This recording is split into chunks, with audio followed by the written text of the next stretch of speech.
We prepared the data and we now have the information stored in our data model, but we cannot see any data at this point. Why is this the case? Well, because we are in the so-called report view right here at the moment. This is the part where we will create our visualizations. But you can already see this fields column in the right part here. So this indicates that we have some information available in Power BI Desktop in our data model. Before we use this information though, we should switch to another view, the so-called data view, which is right here. In this data view, you can now see again our prepared information. This is our final data set now loaded into the data model. We could apply calculations in here now. This will be covered later throughout the course, but I actually only want to apply one change here at this point. This change is related to the country column here, because at the moment this country information is stored as text, which is fine, but you can also tell Power BI that you have specific data here, specific data types in here, you could say. Because we have text, but actually this column contains countries, so geographic information. And the information that we have countries here, so the geographic information, will become important in a few minutes. Now to tell Power BI Desktop that we have countries here, we select the country column, as I did it already, and now we have these column tools here. In these column tools, we see the data type right here, so text. These are the same options we saw in the query editor, but here in this properties area, we have the data category. At the moment, we have uncategorized data. But if you open this menu, you have plenty of options on how to provide additional information on the data category for Power BI Desktop. In our case, the right category is country. Important, not county, but country down here.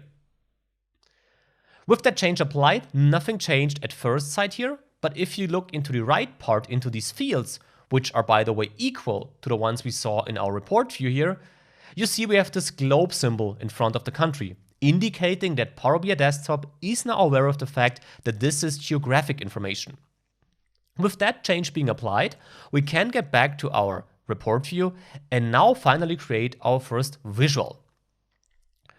To create visuals in Power BI Desktop, you have this visualizations column here, and you can select the visualization type directly in here. Let's say we want to go with this one right here, the stacked column chart. Just select it. And now you have this blueprint, you could say, for your visual. We don't have any data in it, but you can drag it around, center it as you want, or even make it bigger. I think that's the right option in our case. And now you can center it like this and like that. So we now have the blueprint for the visual, but we need some information in here. And for that, we need our fields. So again, this column to the right.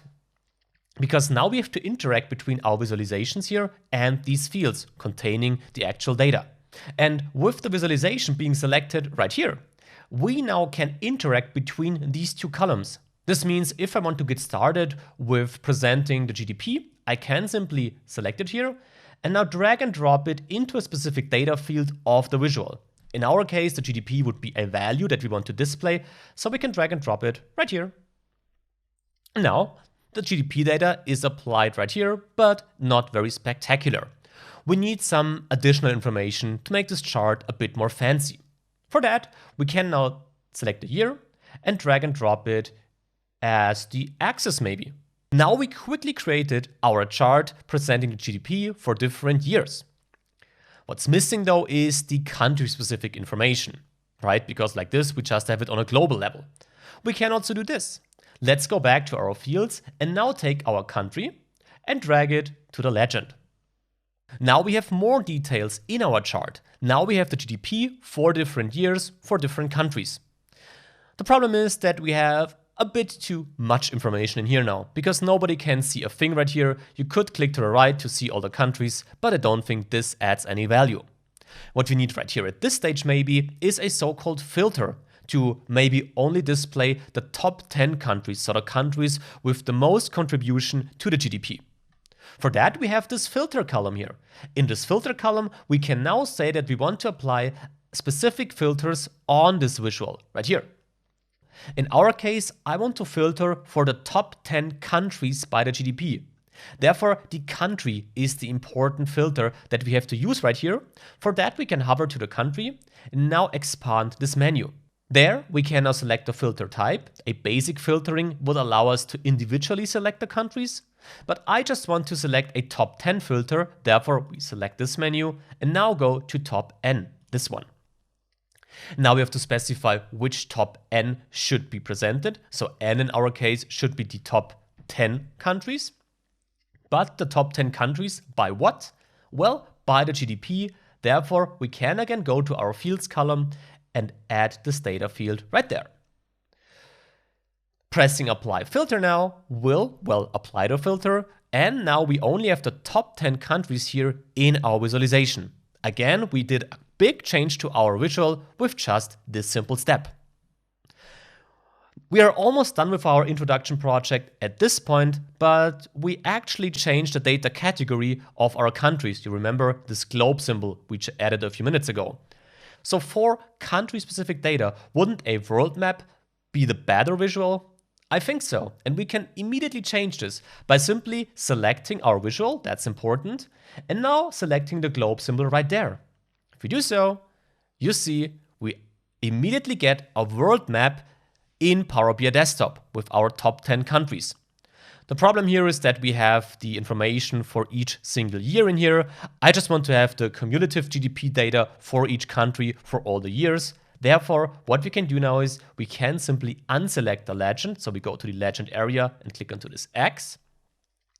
With that, we now have the GDP data in a cumulative way. And the bigger the GDP, the bigger this bubble right here. What's missing here maybe is the country name. This will be our last addition to this visual, and to change specific visual effects of our visual, we can go to this menu here, the format menu. If you click onto this, you have plenty of options on how to interact with your visual, also covered throughout the course, of course, but at this point, I only want to add the so-called data category. So if we switch this to on, you see we now have the information regarding the country where the specific GDP belongs to also added to our visual. And with that, we finished our first Power BI project, and you also saw lots of core features already in this little example. One last thing is missing though, and this is saving the project, of course, because as I said in the beginning, if you open a new instance of Power BI Desktop, a new project will be opened. Therefore, let's save this current project by clicking onto the Save button in the left upper part of the screen. Now you can select a location. In my case, I will just save it on the desktop, and I will call it initial project maybe, and it will be stored as PBIX file. These are Power BI Desktop project files. If you save this now, your project is stored, you can now access it whenever you need it, and we can now continue with the next important part of this course, the course outline, because this course is packed with content and I want to make sure that you know what you can expect from this course.